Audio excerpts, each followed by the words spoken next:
બાપુ એક સુંદર મજાનો ધાર્મિક અને ભક્તિમય પ્રસંગ છે અને આ પ્રસંગમાં આજે આપણે વાત કરવી છે સૌરાષ્ટ્રના પ્રાચીન તીર્થો ભાગ 7 અને જેમાં આપણે વાત કરવી છે સુદામાનું પોરબંદર.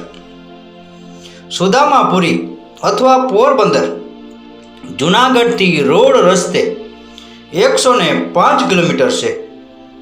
વહાલા વાંચક, પોરનો અર્થ થાય છે નાની એવી વસાહત. સમુદ્ર કાંઠાની આવી વસાહતની વસ્તીને પોર કહેવાય છે.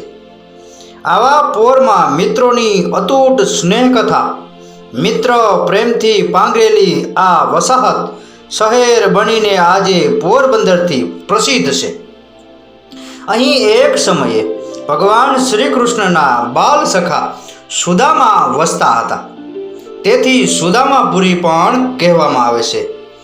આપણા ભારતના રાષ્ટ્રપિતા મહાત્મા ગાંધીની આ જન્મભૂમિ છે.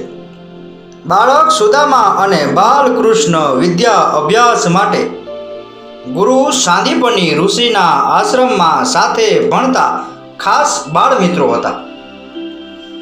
સુદામાએ વિદ્યા પ્રાપ્તિ કર્યા પછી ગુરુ સાંદીપની ઋષિ પાસે અચાયક વ્રત એટલે કે કોઈ પાસે માગવું નહીં એવો નિયમ લીધો હતો. ગૃહસ્થાશ્રમમાં પ્રવેશ કરી પોતાની પત્ની સાથે તેઓ પોરમાં રહેતા હતા. ત્યારે મિત્ર કૃષ્ણ ભગવાન દ્વારકાના રાજા બની રાજધાની દ્વારકામાં બેઠા ભારતની રાજનીતિ ઘડતા હતા.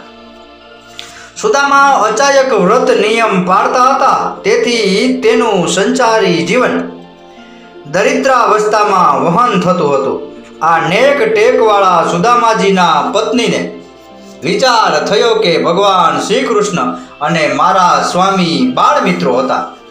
જો કોઈ દિવસ દ્વારકાના રાજા કૃષ્ણને મળવા સુદામા જાય તો આ જીવનભરની ગરીબી જરૂર દૂર થઈ જાય.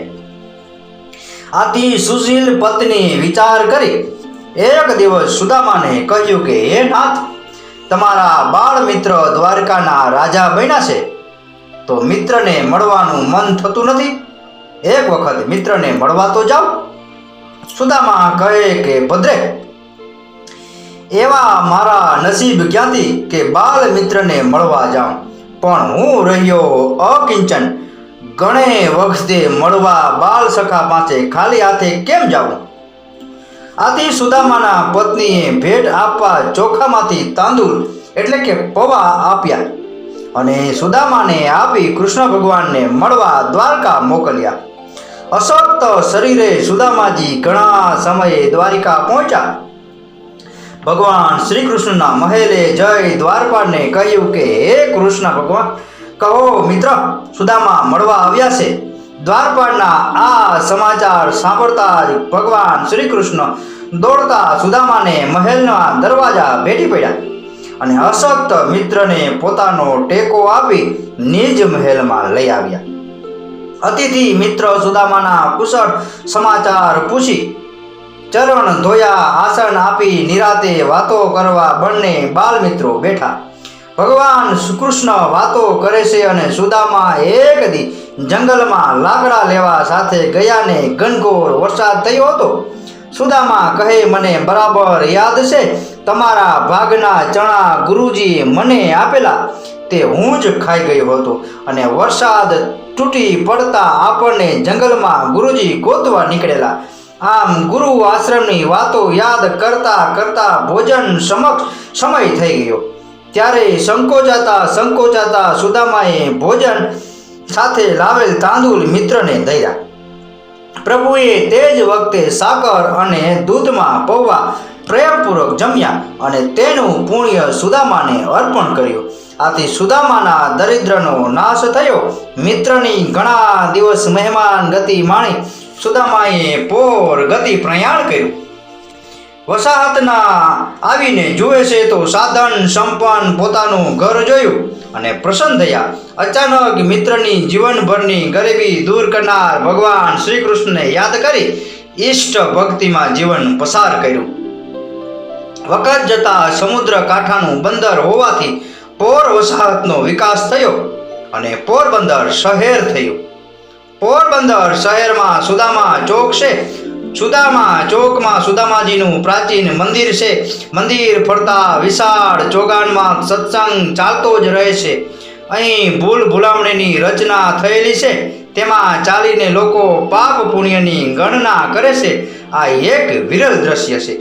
જીવનમાં આપણે સાથે શું આવશે તે પાપ પુણ્યની ગણના કરતા આ લોકોને જોઈ જરૂર યાદ આવશે. અહીંનું પ્લેટેનિયમ રોય કહેતા તારા મંદિર ખાસ જોવાલાયક છે. ખગોળ અને વિજ્ઞાનની અજાયબી જોવા ખાસ જવું.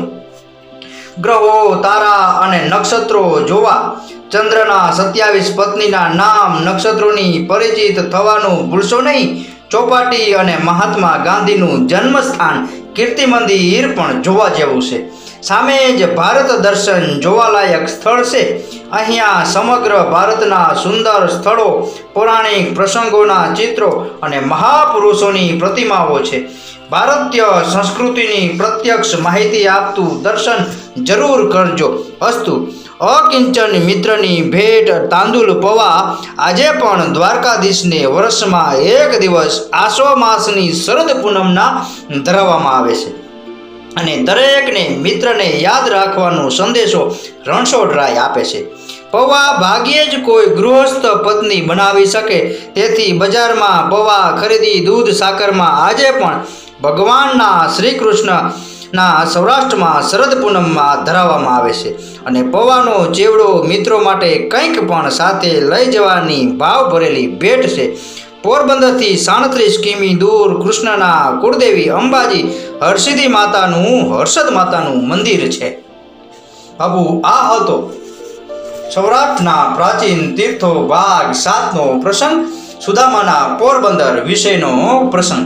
આ પ્રસંગ, આ કથા, આ વાર્તા પૂરેપૂરી સાંભળી એ બદલ આપનો ખૂબ ખૂબ આભાર. આપનો દિવસ શુભ રહે. મહાદેવ હર.